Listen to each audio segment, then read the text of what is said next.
okay, we're going back to the 60s here a little bit with Timothy Leary, but hey, maybe those hallucinations aren't so weird, and maybe we should just try to follow some of these and see what we can get from them. Can hallucinations and AI help scientists unlock billion-dollar breakthroughs? You're listening to the AI Thought Leader series on the Helical Brew podcast, where we blend science, culture, and innovation, one episode at a time. Welcome, everyone, to the next Helical Brew episode focusing on AI thought leaders. As we've seen, AI is changing the way we do our day-to-day work, but it's also changing the way we do science. And I'm super excited to be talking with our guest, John Conway. He's the founder of 2015 Visioneers, and it was through an introduction through an old friend of mine, which is always the best. And I love to talk with people about, new things. And AI has been a topic that, for those who've listened to previous episodes of Helical Brew, it just keeps coming up and coming up. And we love it. And we want to talk about it more. And so, John, welcome to the show. Hey, thanks for having me. I appreciate it. Glad to have you on. You've been in the industry for a while, and you have a consulting business now. Is that the right way to put it? Am I calling it what it is? I started as consulting, and now it's grown into science and technology marketing and science and technology staffing. So we do those three things. Gotcha. Okay. So using all the experience to help Exactly. customers get the people they need to do the job they want to do. Yeah, I mean, the personas out there today, we're going to get into some of this, but, there was a time when a bioinformatician was one person, right? Well, today your bioinformatician could fill the, 8 different types of needs in a bioinformatics space. So things have gotten a little more complex in the last 20 years. Yeah, and we see that in the automation space, especially where, it used to be just, okay, press go, press go, press go on each of these things. And now you've got to have interactive connections to these different devices to make them work correctly and be able to plug in the software. I think this topic comes up during our conversation, but it also goes to that standardization element in trying to bring things together, which also makes it easier to find resources, people to work on things if you can kind of isolate things into certain standards to be able to, recruit. So yeah, looking forward to talking more about that. And how did you arrive? I mean, how long has the company been in place and started? And what kicked off the idea? Was there a particular need or a Yeah. particular customer? Well, I mean, the truth is I spent 30 years in drug discovery and scientific software development. And at that point, I was the global head of R&D IT at AstraZeneca, flying all over the world, very, very busy, very traveling a lot. And at that point, I was living pretty far from home. The Gaithersburg office was like 3.5, 4 hours from my farm in Pennsylvania. So I decided to say, hey, I've got to back off from that. And so I resigned, and that's when I got the idea to start this company. Sometimes when you get up in, higher levels in an organization like that, AstraZeneca is a great company. I just wasn't getting to do the things that I wanted to do at the level of efficiency I'm comfortable with. So I knew if I got my hands dirty back in a consulting environment, I would be working on a diversity of complex problems that would satisfy my need, to work on those types of things. Yeah, If that that's makes great. sense. No, it makes total sense. And that's why I like hearing the backstory of how you kind of arrive on a consulting business, because I've had personally thoughts of what could I do in consulting? How could I align with people who I consider my friends, but also colleagues for many years, and how could we work together and come together as a group to take our collective experience and apply it to help other folks. So very cool. And is the AI component a big part of what you're doing in your business, or is It is not only how we work now, because it's massively efficient for us, and the efficiency gain it allows us to scale. But we're also building. I stayed away from building software for 4.5 years, and now we're starting to build software again. And there's definitely some cautionary tales in there, especially with AI software development. But we're trying to tackle really difficult problems that have plagued, I would say, industry for over 100 years. And one of those is like capturing tacit and institutional knowledge, because today in these technology and research organizations, they're not doing it. It goes well, way beyond an ELN and a scientific method, electronic laboratory notebook, to where we're trying to actually get out of how people think, how they approach problems, why they made decisions, why isn't there a data associated with that. And that loss, otherwise lost institutional or tacit knowledge, is a huge loss to an organization. And people retire and they take it with them, or they move on, they quit their job, they go somewhere else. And believe it or not, I mean, this is a multi-billion-dollar problem in industry today. Oh, I bet. Yeah, there's so Yeah, we many. believe it. I think we mentioned it before, right, in a previous episode. Somebody leaves and you lose all that knowledge in 2 weeks. Notice is just Yes. not enough time. It's not. So the goal is to get that from them in a very interactive, friendly way on a weekly basis or a daily basis, whatever works for the organization. There's always going to be change management associated with that, but it becomes part of the fabric in an organization. And then the problem of, why did we stop that drug discovery project? And everyone in the room looks at each other. I don't know. It was only 3 months ago. Nobody knows.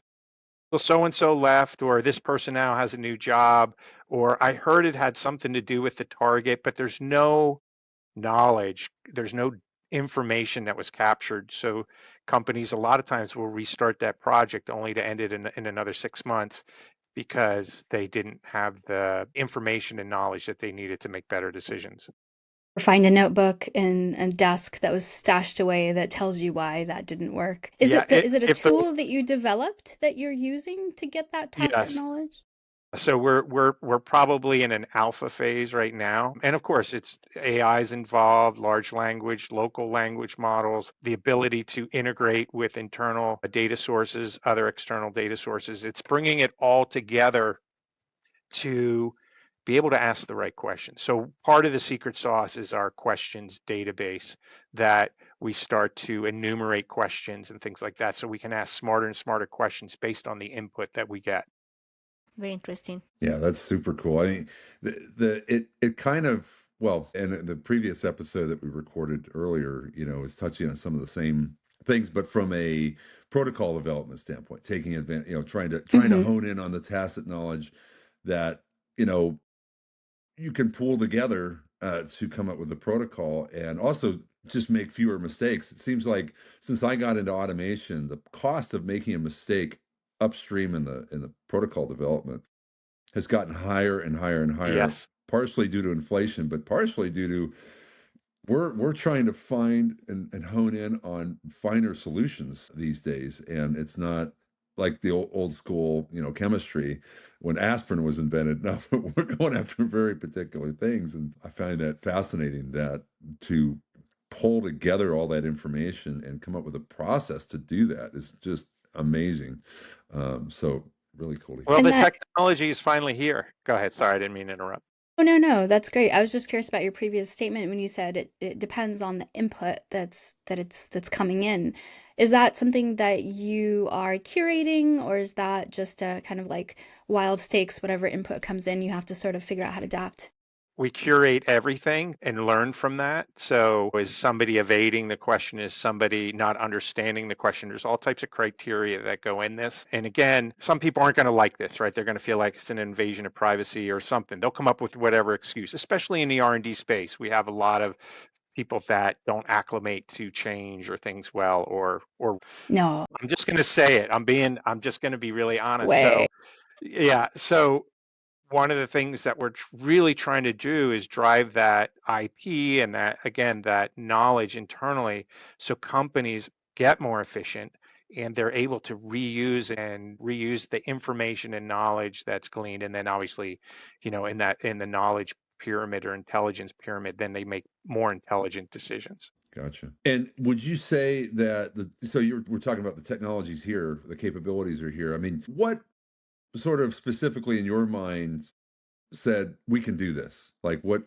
event happened that said, you know what, this is now a time when we can do this. Well, We can make this. yeah, I think we're experiencing the most drastic rate of change in technology in our lives. Like when AI started, it was like 6-month, 12-month intervals of updates. we're getting to the point where it's 30 days, and it probably gets to the point where it's hours or days. So I feel now that we have the world's most advanced data environment ever because of AI. So this is how I look at it. I have instant access to not only data, but information and knowledge. And I do feel we're in our infancy of like scientific informatics or informatics. We need to improve our metadata environments to prevent misinformation, to guarantee that there's a 95% confidence level in this data for X criteria reasons and things like that. Once we get to that level, it's like a rocket ship. We're going to be able to do so many things that gives instant results. But it's not going to, it's going to do away with some things, but it's also going to take the intuitive scientists and the creative scientists that are driven to achieve, they're going to achieve more, right? They're going to do bigger and better things and faster. And, the people that are skating by are thinking that they're just going to, fly under the radar in their roles and their jobs. It's going to affect them at some point. So I guess that's a Yeah. good question to what I was thinking is that, what is it gonna take away? Because of course we live in the realm of when we brought automation to labs, a lot of people saw that as something that would take away their jobs, right? But really it became, what did you learn creatively that now we can use that intelligence towards data analysis or better experimentation or better library design, right? So in your mind, what you're providing, what is that going to take away? It's going to take away it could take away some consultants that have to backfill somebody that leaves in an organization. So it could take away issues with, the element of truth, or let's see, what would it take away? The element of truth sounds significant. Yeah, I think it's going to take away people hiding in their roles or hiding in their organization. It's going to just start driving scalability versus growth of a company. Companies have gotten too big. Let's be honest, there's a disconnect that goes on in big companies. The management doesn't truly know the details of what's going on many times in their organization. So these disconnects build up, and you end up, well, we'll just throw people and money at that problem and it'll go away. Next thing you know, you've got 1,000 people in your IT organization, when a commercial IT organization could run twice as many projects and spend half as much money and So there's efficiency there. deliver them on time and on budget. So I do feel it's just going to drive efficiency, and it's going to prevent a lot of people from getting by and really drive the doers and the creative and innovative people who want to succeed. Yeah, it's really going to break through the siloing you get in organizations where, you just kind of be quiet in my little pocket and, Yeah. And I'm the only one who knows how to do this, basically. And I think that's the Right. dependency issue, right? You're Yeah. dependent on this one silo. And the byproduct is going to be, wait a second. Again, we've all heard these euphemisms, but you need model quality data for AI and machine learning, and you need a lot of it. So the people that have generated garbage data, whether lack of trying or just because they didn't know they should have contextualized their data, they didn't realize they should have used data standards and things like that, it is going to go back. It's going to start to drive that momentum more and more when companies look at their bills at the end of the year and say, how much did we spend on this and how much did we move the needle, or we did move the needle here and we would have moved it even more if we had cleaner model quality data environments. And that's what I think a big byproduct. If people aren't thinking that way, that's one way they should be thinking. You bring up a great point, John. I was thinking just what you said there. Driving data and feeding these machines. Essentially, that's what we'll call them, machines. If we've given it everything that we have and it's still hungry, obviously, these vendors are going to have to start generating this stuff faster. Now we're talking into the physical hardware of, I got to generate it quicker and faster because it's wanting to consume. It's all consumption model. So you think there's going to be some driver on the vendor side too, to sort of, like Mike said earlier, push toward a standardization of, we can only feed these machines if we all come together and agree on a blessed standard of what data should look like. Right. Yeah. No, you're spot on. I mean, I think So they're going to look at what they have, what outputs they can get, and where there's deficiencies. The newer experiments are going to be not only these targeted, let's say if you're in a drug discovery or gene or cell therapy therapeutic area, but now we're going to say, hey, our whole data universe is missing all of this. We need to go generate data here and really good data to see if we can make, a difference. Like the small molecule chemical universe is like 10, and this is a guesstimate, 10 to the 60 molecules, right? And protein space, the proteome and stuff is even like 100-fold bigger than that. So we're talking immense data space, and we haven't even touched, large portions of this. So there's so much opportunity, and now we have all this advanced tooling of what I call the advanced data environments, but the advanced AI capabilities to really start to go after that in a really smart way. Yeah, and think about that. It's like a lot of this is just discovering the problems that we need to solve Yes. along the way, and then going off and doing things. It sort of reminds me of some of the aspects of the hardware development that's powering a lot of this AI and semiconductors. The semiconductor business traditionally is kind of goes between something you can put on a curve. It's like Moore's law, right? We had that for years, and then you kind of go back and say, well, we got to stop this for a while. Like, okay, we can't do any more gigahertz, so we need to look at how do we make these things more efficient. And then we start going back to speed again. Then we're like, okay, let's go to cores. Cores is now, that's what everybody talks about pretty much in semiconductors, because the gigahertz game is done until we get to something like quantum computing. And it's like, you may as well not even try to address these things until you have these other problems solved. And it really reminds me a lot of that. Yeah. Striking parallel between semiconductors that power AI technology and AI technology itself. One difference between the semiconductor space and our space is they adopted standards a long time ago. The I was telecom just gonna industry say that. adopted Yes. some time ago. Now, saying that it's easy in the life sciences space, but we have made it more difficult than it needs to be. And I we love have that a you lot said of that. opinions in our space. Speaking of the Oh, choir. that's, yeah, Testify, brother. Love Testify. that. Yes, yes. It's like let's silo this more and say, oh no, it's great. You'll be yeah. fine. You'll Do you love our have walled any garden. top of the mind things that come up when you speak of this? Like you said, we made it more difficult than it needs to be. We all agree. We've said that so many times. What's your opinion on why is it so hard? Because again, we have, I'll just say it. I'm just going to say we have highly educated people in our life sciences space, brilliant people, but sometimes they're thinking about themselves and not the industry as a whole, or not the good of it all. And so they're highly opinionated, and they'll feel, hey, this data standard's great, but it doesn't do this or that, so I'm going to go build my own. And this is what I've experienced for the past 25 years of I'll just go build my own data standard because they don't know what they're talking about, or this isn't any good. Instead of bringing people together and saying, let's get this right, let's do it. And there's an incredible amount of diversity out there too. So that's part of the challenge. It's very complex science. However, the team, it is the ultimate team sport. And I think the standards part, if you look at Allotrope, for example, there's an organization that actually made a little bit of a dent with some standards, but it still isn't pervasive and as much as it could be. And that villainizing of what already exists happens more often than not, right? Like, oh, they've got a tool, but I don't know, they don't know what they're doing. I need this and that. When really, like, you could potentially, like you said, bring communities together to talk about, hey, we already have this out there. How do we make it better, right? Exactly. That Exactly. happens with a lot of labs. I've seen it that they end up doing everything internally themselves, and instead of adopting something that is already there and proven. Yeah. There's a lot of belief that what they're doing, they're the only ones in the world doing it. And my Yes. experience has been 80% overlap in what they do and what they think is novel and really isn't. And I always have to bite my tongue or cheek because I've had, people sit me down and say, now, John, what we're working on here, no one else in the world is. And I wanted to tell them, well, I was just at a place 2 days ago and they're doing exactly what you're doing.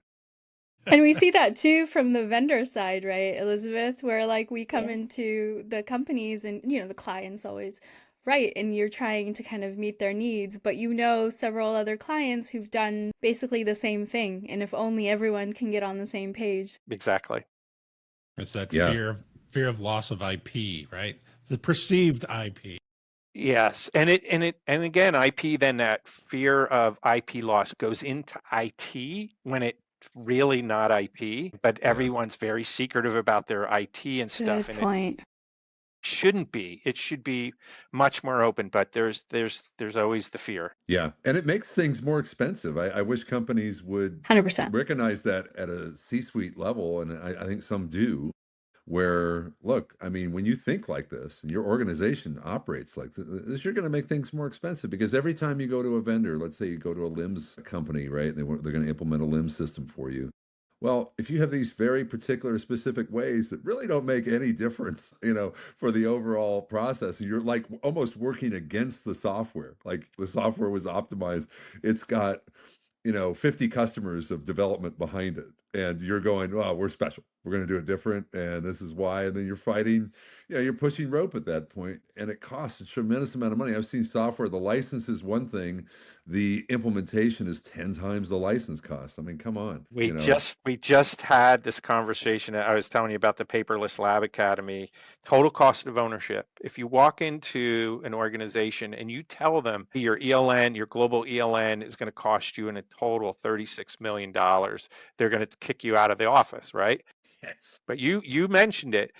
The hidden cost is integration. Many companies won't use an integration bus, so they have all this point-to-point integration, configuration. None of these tools work without serious configuration. And you go down the line, and now you have 26 departments in a global pharma. It's not a ton of money at the end of the day, given all the things that have to do, and you can't move that fast.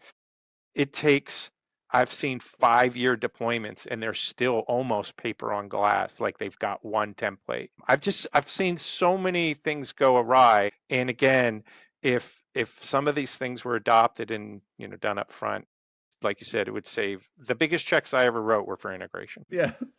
Yeah. And in like manufacturing, it's the riskiest business out there. Like anyone who does integration, like, oh, we're going to make razor blades on an automated production line.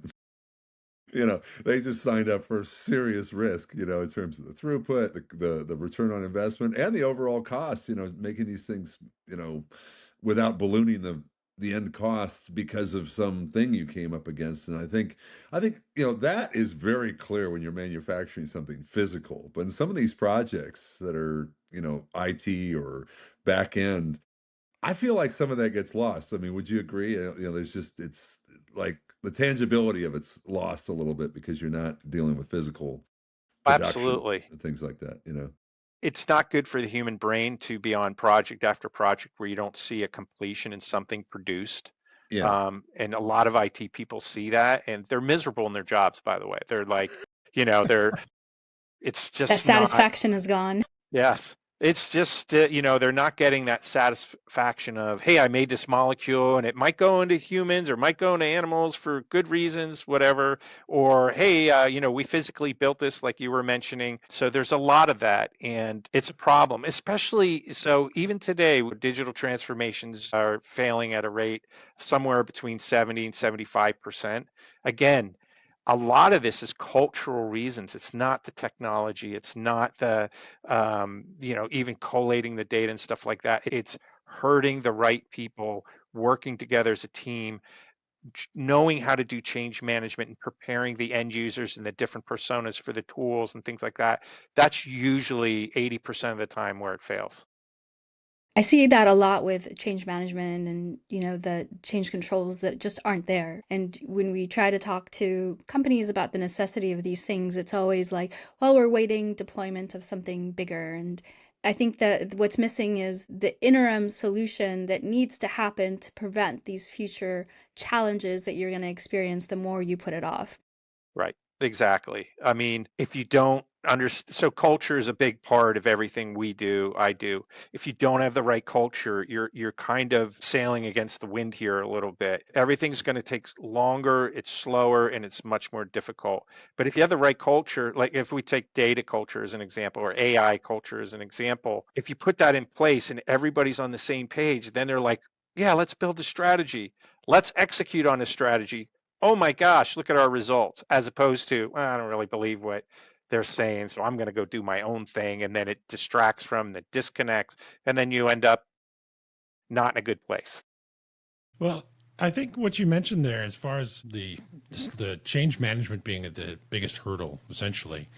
But if you have those models like the AI, LLMs, where you're getting the creative prompt, tell me something, use your creative thinking to get to the point where you want to go. So that's not stifling, I don't think, anyway, for that person. You know, they may have hard time adopting it. It's almost like Right. the internet from the start. But Yeah. when they start to type things and they're like, well, no, that didn't quite get what I wanted. But based on what I just got, how about this? Enter. I'm getting a little closer and starting to narrow it down. So I think it's going to jazz up their creativity, and I agree. you'll get creative thinking scientists again. Yeah. I One, agree with you, Jeff, and I think that's a really good thing that you bring up because I think part of this AI revolution that we're in is a lot of these ethical concerns on can we even trust the AI written code, right? I mean, I've given it organic chemistry problems just for fun, and it's 99% wrong all the time. To me, it's like, okay, I can't trust it with organic chemistry at least. you're bringing up a good point there because last year, a couple PhD scientists, we've had roundtables and things like that, and their reaction to the hallucinations was not good. Like, I'm done. I'm never using this stuff again. It was complete BS, and that's a problem. And I understand the reaction, but in the same sense, people have to realize, hey, this is getting better and quicker. Remember, 50% of those papers written are garbage out there. There's journal papers and stuff like that. It's all in there. So there's going to be this time where we get through, it's almost like a washing machine where we get Yeah. through this and we start getting more of that model quality and quantity of data. And then things start to click. It's already started to click. And even the hallucinations, people are realizing like, okay, we're going back to the 60s here a little bit with Timothy Leary, but hey, maybe those hallucinations aren't so weird, and maybe we should just try to follow some of these and see what we can get from them. I love that Yeah. word, hallucinations. It strikes this like 1960s chord. Oh, it's like getting on that law of diffusion of innovation. You get the early adopters on the bell curve, and then you get the next segment of the sigma until eventually it's like final adoption. You got to cross that chasm, right? Mhm. So It doesn't matter where you are in the world, what you do. So that curve actually came from selling seed, new seed for farmers. And that's where it all originated. But we directly applied it to what we do. And it's the exact same thing. Farmers are like, I'm not going to use those seeds. They're genetically modified, or they're this, or they're that. But over time, people realize, oh, I can grow these crops and I don't have to put any pesticides on them. I don't have to do this. I don't have to do that. So that's kind of where that came from. And it's the exact same thing, whether you're getting people to adopt a new electronic lab notebook or a lab information management system. That period is so critical because if it's not done right, you're going to waste millions of dollars in people's time. But we're in the space now where you can't really engage with things as they are without being somewhat of an expert in it, right? So that you can identify a hallucination from a real answer you can use. Absolutely. Absolutely. So it does have the capability of producing misinformation where people who maybe don't have the experience or this critical thinking skills to go through that could take that and run with it and, go down a garden path with something like that. Gotcha. Go ahead, Jeff. no, I was just going to say, they'll find out pretty quickly that experiment was Yeah, garbage. right. After how much wasted reagent? I know, I know. What do you think, Elizabeth, about this hallucination? No, I really I find it very interesting because I remember when as entrepreneurs we were put the challenge to start adopting AI tools and this kind of technology, and a lot of people were really pushing back and they didn't want to try it, partly because of that idea that it's information that's being put out there in to the world and you're losing your information, your IP, like you mentioned before. So part of the culture thing that you mentioned is really important for the businesses, that you have to start implementing things so that everybody in the team will see it and then they want to use it as well. And now with these conversations that we're having, I think it really brings a lot of content for us to go and pitch to our teams to say, guys, we need to really think about what else can we do with the tools that are being brought to us and also offering them to our clients. AI champion. Yeah, it's more and more part of the dialogue in our business, our day-to-day business. Yes. Whether it's, I think we all come at it from different angles. For us, it's vision, machine vision, right? We're looking at it, for robots. AI is tremendously helpful in machine vision algorithms and and basically doing what all kinds of sort of brute force methodologies were used over the years. Now you can kind of just have the software really adapt to what you're doing, and it makes the vision programming so much easier. So it's like Exactly. just this whole baseline concept of making the implementation of and getting real work done in a more efficient way, I think is if that's our guiding force, I feel like, I don't know, my personal opinion, will sort of self-guide in the right direction on every project that we work on. But I mean, is there any like outright, AI trust, AI written code, trust issue, or AI application thing that you know is prominent, the most prominent in ethical discussions, would you say, John? I mean, is there any? I think people are definitely concerned about it. I think there's been a handful of cases where there's been some sort of bias put into the code or Okay. the data or code. These are all things, obviously, there's always bad actors in the world, and these are things that are going to have to be screened for and looked for.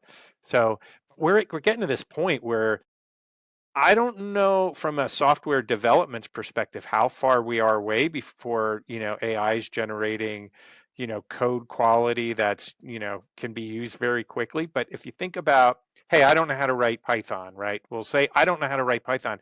I'm going to go and interact with one of the providers and it's going to write the Python for me. Oh my gosh, it actually works. Now I'm going to go in and learn why it's doing that.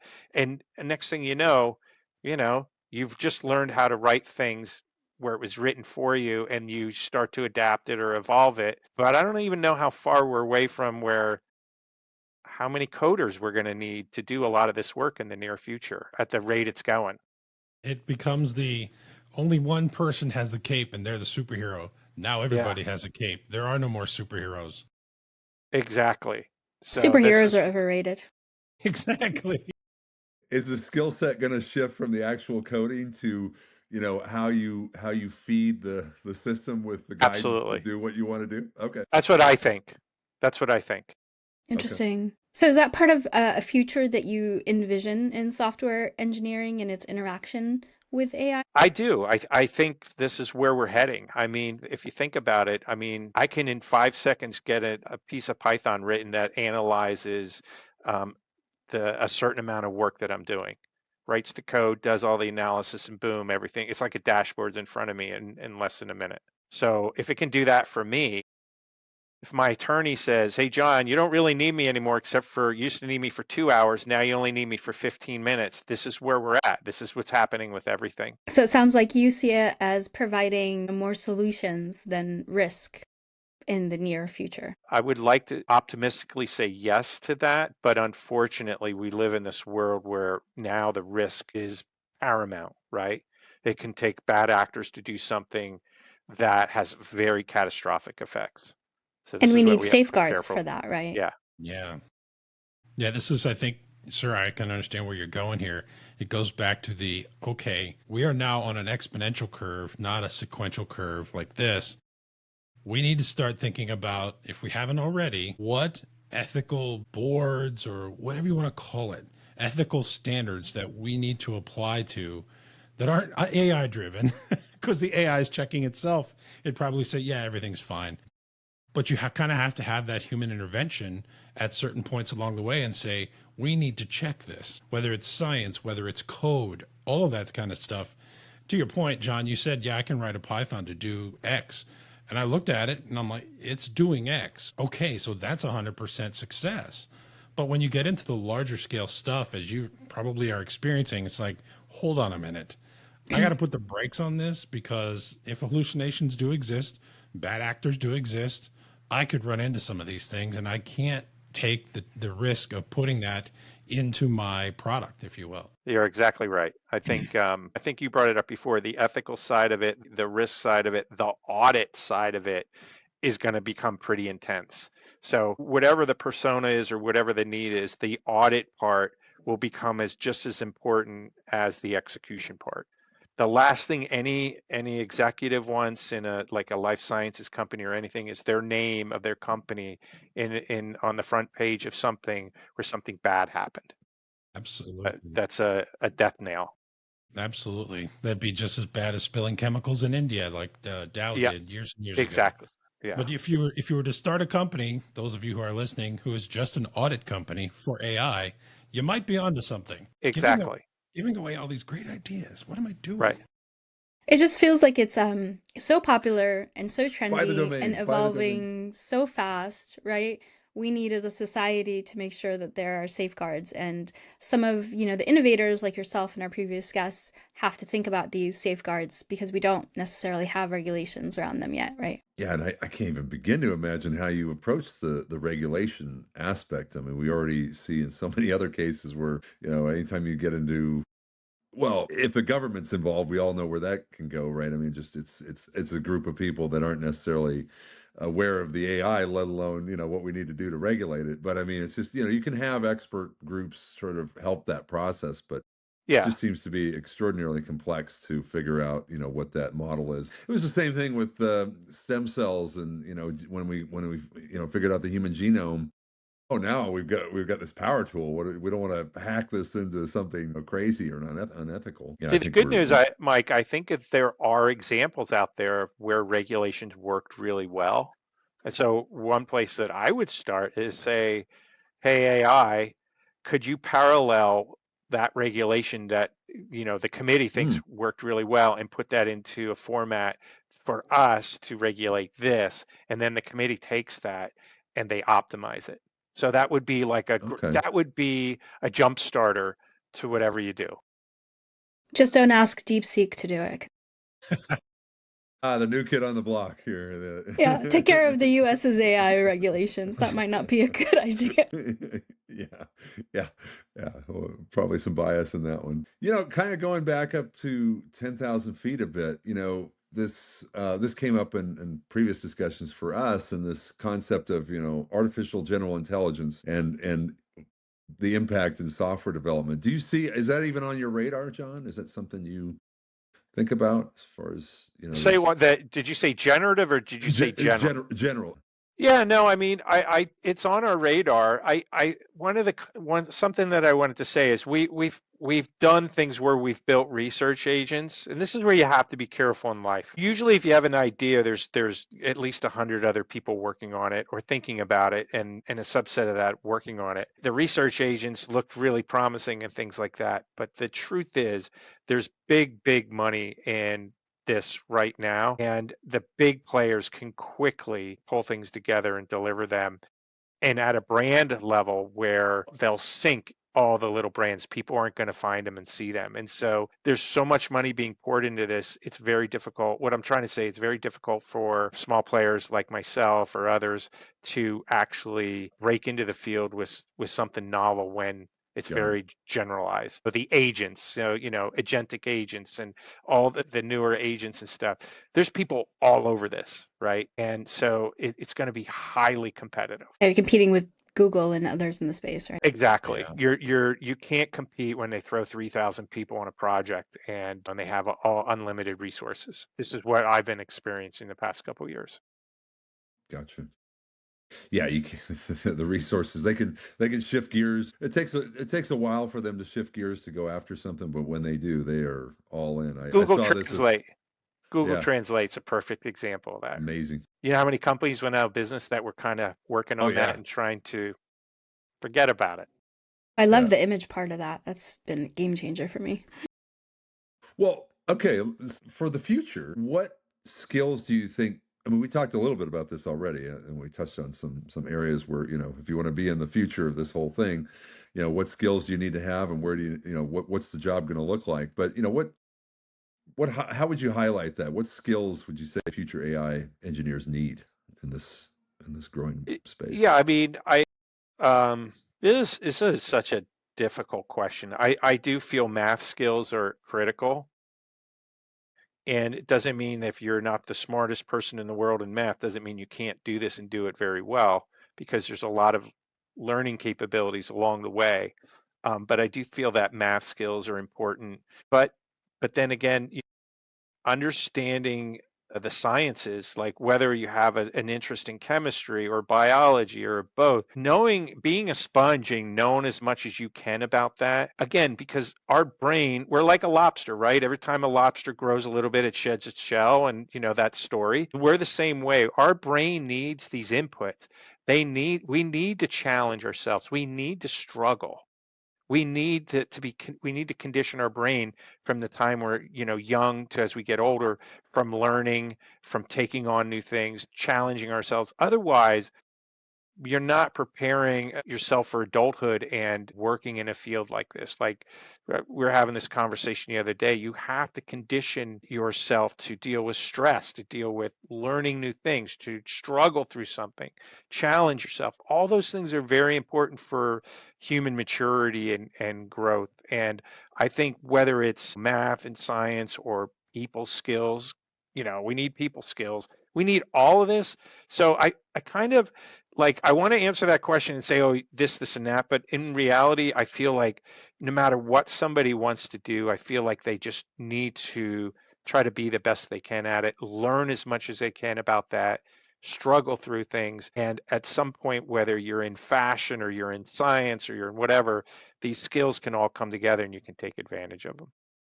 So you might not need to be a software engineer. You just have to have Right. the passion for AI and the passion for making these linkages and learning what you need to learn to get there, which is very Yeah. familiar for us automation engineers who didn't have that Yeah. schooling available.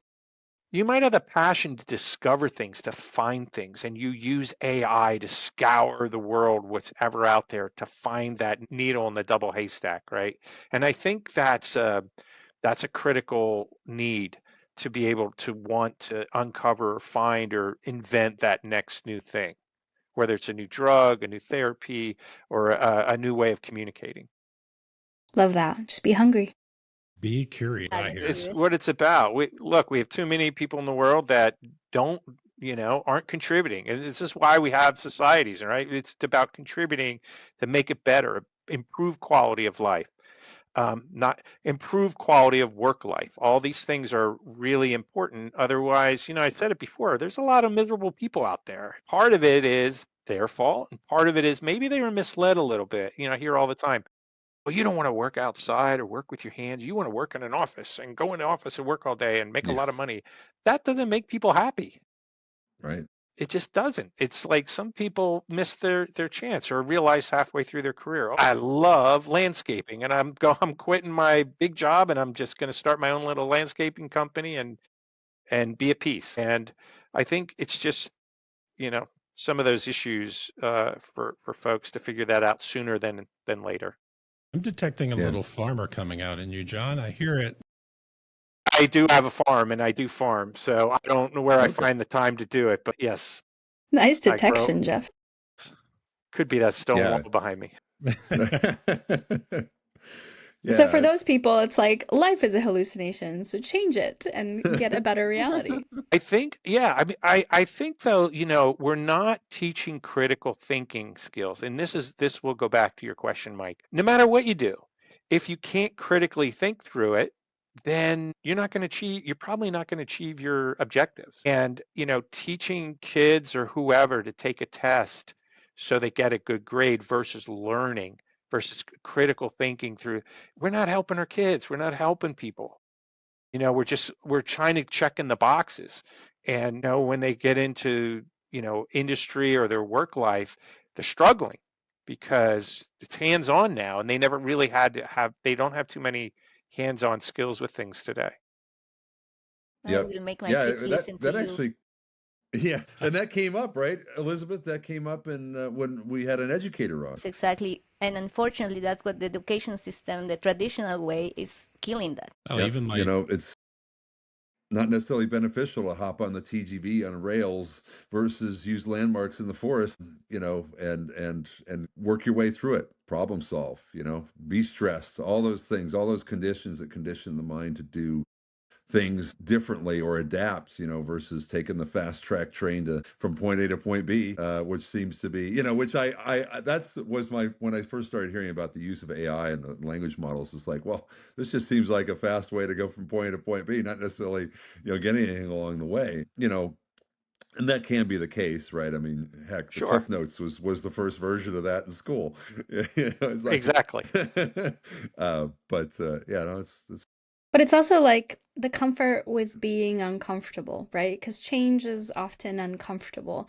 And I think in all of changes your us, we brain. wouldn't be where we are if we felt a little uncomfortable while we learned the things that we needed to learn to do our job better. And I think that's what maybe gets missed a little bit, right? Like you do all these things and you check all these boxes and you can have a great paying job, but that's not really true. You have to continue to grow and learn, right? Yeah, absolutely. I mean, when you stop learning, it's kind of over, right? You want to be learning all the time, every day. What did I learn today type of thing, and could I have achieved more? Could I have done something more impactful type of thing? Awesome. Is there anything you would say on tips on how to stay ahead of the AI revolution? I feel like the business you're in, you're doing it. You're ahead of it, right? Because you're part of the what's defining it Yeah. in your job. But I mean, for others out there, it's like, well, whether it's a user of it, that's using it as a tool, or somebody that wants to get involved in it as part of its development. Are there any Join the takeaways you have? revolution. Staying ahead. Yeah, no, I think the tips are from an adoption perspective, look at the cloud, like cloud adoption, right? In the beginning, companies were like, we'll never use the cloud. If you, I've been threatened, John, if you bring up the cloud one more time in this meeting, we're going to have to ask you to leave, right? Type of thing. And so it's very similar. And then companies got on the cloud later. The wave was already cresting and it cost them a lot more. Things like that. This is another case of self-productivity, organizational productivity, where you want to assess how it's going to help you. You don't want to jump, both feet in right away, because in your organization it could cause a massive problem. Remember the data that's coming through there. If you accidentally use your organization's data in a public setting, that could be a big problem for the organization. But you really want to become educated about it, and you really want to figure out how it's going to help you. And like any other tool in the toolbox, where to apply it, how do you use it. You don't use a screwdriver as a hammer, type of thing, and you figure out where it's going to bring value. And it's the same thing on the development side of things. If you found a way to augment what you're doing or help you learn how to do things, it helps you to struggle through a problem, then that's how you find a way to use it in today's world. But you also have to be you have to be objective. You have to make sure you're using it in the right way. I feel like John and I were at the same meeting because I swear the same person told me like, "We'll never go in the cloud. It's not secure." And I was like, "Okay, you just blocked it without listening to me." It's yeah, I early on wrote white papers proving and showing how for different applications, how the cloud was more secure than an on-prem environment where people could walk out or do whatever they wanted to do. So yeah, it was kind of just 100%. crazy talk. Yeah, we were at the same meeting Yeah, for sure. it's part of this thing we were talking about earlier about in the life science industry. What are we doing to get in our own way? Outright rejecting the cloud is certainly one of those. Yeah. Mm. And shutting And what? down innovative conversations never bodes well, Yeah, right? Like, let's just at least yeah. have the discussion. I feel like for some companies that I've come across, like the cloud implementation was really because, okay, if we don't have this tool, our science is going to come to a standstill. So we have to implement cloud infrastructure in our IT. And then they had to go back and IT had to figure out a way to approve it and you know, wrap their head around, putting it into place. And so it was it was a real process. But yeah, we'll get there. I think with the artificial intelligence drive, every tool I've discussed so far with anyone has all been cloud-based. So that will, I'm sure, push that for other software products that need to operate in the cloud as well. Yeah, these are the same companies, Mike, that use an Excel spreadsheet to do their science Oh yeah. on, which is in a Oh, cloud format. still today. Go figure. Office 365. It's in the Yes. cloud. Yes. Yeah. Yeah. Yeah, you guys are touching on very critical foundational problems. And again, like I'll say it, and I could get internally, I could get fired for the things that I say, but I'm a consultant now, so I don't really care. But Love it. there's this disconnect that I talked about, and it has to do with organizational size. It has to do with political, bureaucratic ways of doing business inside these companies. there's incredible waste sometimes, and you're dealing with a very complex project, but the culture is off. Companies have to decide who they are. They are a product company, but they're also a data company. And when they deny that they're a data company, they're never going to get their act together. They're never going to be able to write a scientific data strategy that everyone in the company, from the CEO all the way to the new hire, has to use and follow, right? This is what will transform a company today like that, but they won't do it. And what they do is they'll cater to the new hotshot hire. They'll give them any of the people they want. They'll give them any of the software. They give them the budget. They pick them up at their homes. They drive them to work. They give them all this stuff when the rest of the organization doesn't get that. And then the person leaves 3 years later and people are sitting around going, oh my gosh, what do we do with all this stuff? So now they have all this technical debt, right? That's just a very pointed example of what loosely goes on. And if they would just tighten the belt and kind of operate in more of a cultural and strategic way, they would be 50% more efficient and successful. And this It's can affect interesting. Sorry, go companies ahead. of any size. It doesn't necessarily mean a massive Fortune 500. It could be Jane and Joe I've down seen the it in street. startups, all because the startups people came from the big companies and they act exactly the way they did there. So I see it 100%. in startups and I see why they fail many times. Yes. And then I see it all the way up to the Fortune, 500 plus. But it's interesting that you mentioned this component of what does a company see itself as, right? Because I was lucky enough to encounter that throughout like my career, where the one company that I thought was actually like acknowledging that portion of the mindset was doing really well in building that infrastructure. It realized I'm not just a biotech company, I'm also a data company, and we need to make sure that the data we create is curated, secured, and paves the way for better analysis and efficiencies. Exactly. So there was a biotech, and I won't mention any names, but they were offered, I'm going to mix the numbers up so nobody can figure out who I'm talking about. They were offered $1 billion for their company, and they said no.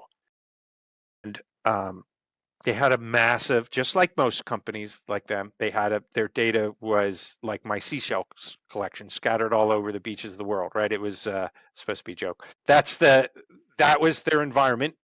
So we went in, it took us a year. We cleaned it all up. We got them their scientific informatics in order.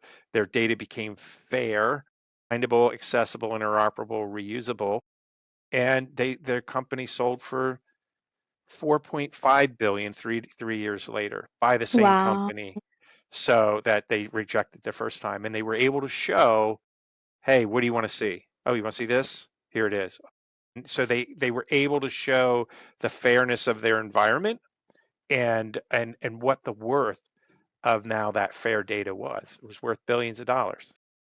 That's amazing. Taking scattered like sand on the beaches and building sandcastles. Right? Exactly.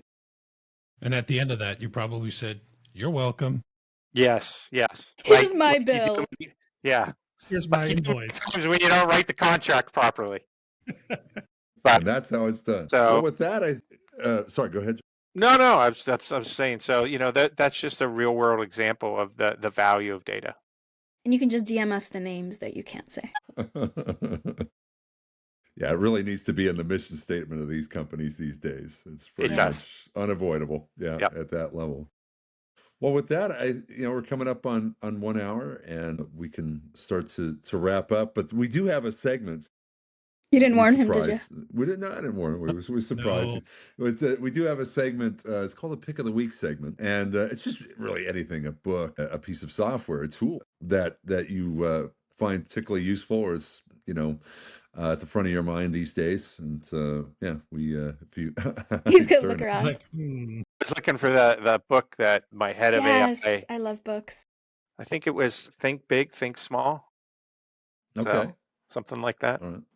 It's an Pretty easy one good. to remember. So when you own your own company and you're entrepreneur, a lot of things come at you, and you can't have a mindset where one single mindset, like, oh well, I'm going to do a deep dive on everything that comes at me. Forget about it. Never happened. But if you can condition yourself to think critically quickly versus thinking critically and taking more time on something, it might save your butt on something, in a contract or an approach or an idea. Get you to Love hone that. in on the important stuff quick. I love it. Yeah. Well, good stuff. Anyone else for the pick of the week? I don't this time. I do. I Okay. do. And I have to thank our colleague, Sura. So my merch came. Isn't it sweet? It is nice. I had it on my it robot on. in the back there. Well, I got my headset on, so hold on. The Helical Brew. So I made swag, but I made it for like the reasons that I like beanies and caps and stickers. All right. You're legit now, Sweet. Jeff. Put the hat on. Also top got of it. that one too. So Very nice. 23 episodes in, we're merchandised now. Yeah, and I got to meet up with Mike later to give him his and Elizabeth's. Well, I wanted to excellent. thank you guys for having me on. It was great. Glad we got to talk about some Absolute things. pleasure, I hope John. you Thank enjoyed it. for coming on. it was our pleasure.